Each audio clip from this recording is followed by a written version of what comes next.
All right, 6:15 here in the East. Yeah, we've seen a lot of protests all around the country, all around the world when it comes to Israel. And there was a pro-Palestinian rally yesterday. It was massive. It was held here in Manhattan, and it went over the Manhattan Bridge into Brooklyn. They met at City Hall at 3 o'clock, and some of the chants, Genocide Joe has to go. That's new. Listen. Genocide Joe has got to go! Genocide Joe has got to go! Genocide Joe has got to go! Eric Adams, you can't hide! Eric Adams, you can't hide! You support genocide! You support genocide! Eric Adams, you can't hide! Eric Adams, you can't hide! You support genocide! You support genocide! Never seen so many people be so wrong on such an important issue. But I think eventually they're going to grow up and be embarrassed that they stood out there. They have no idea, for the most part, what they're doing, who they're standing up for.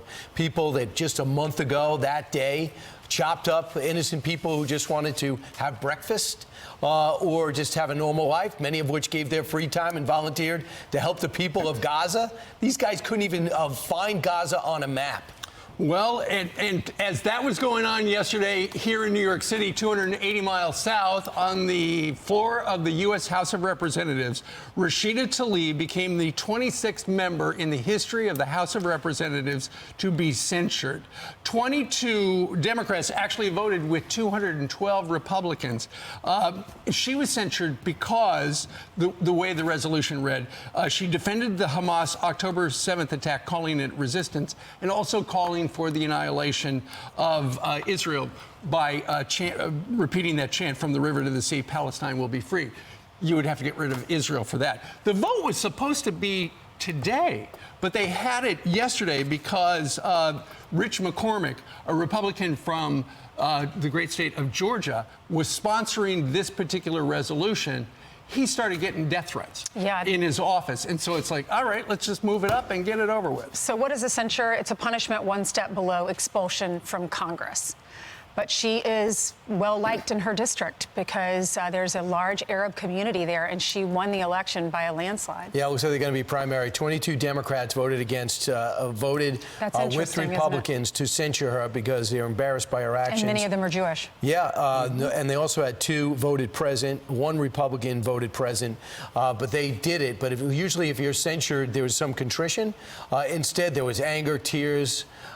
There was screaming. Ilhan Omar was up there. Mr. Pulled the Fire Alarm. Bowman was up there screaming for her and at others for condemning her. She held up a picture of a family member to talk about the Palestinians, which he doesn't acknowledge was all caused by the people who are elected by the Palestinians, Hamas, whose goal is to wipe out the Israelis. And the chant that she supports and echoed has the Israel wiped off the face of the earth.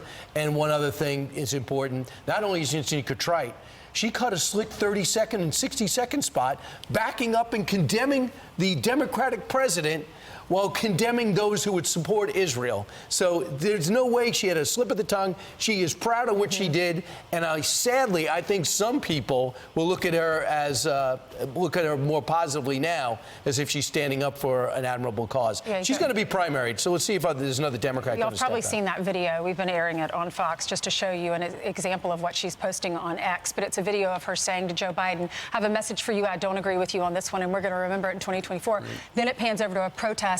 And that's what they're yelling from the river to the sea. And people had a problem with that, obviously. Well, before they had the censure vote, Democrats tried to get rid of that.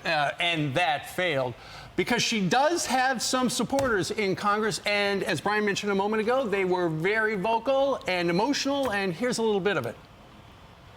Do you realize what it's like, Mr. Chair, for the people outside the chamber right now, listening in agony to their own government dehumanizing them?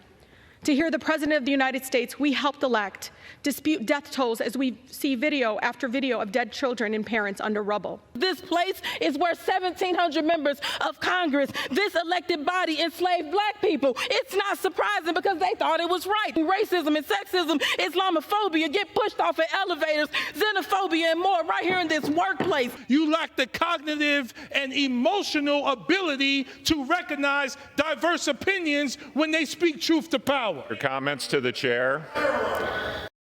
Someone yelled pull the fire alarm.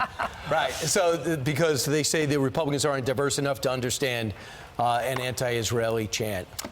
All right, so that's some of what's going on.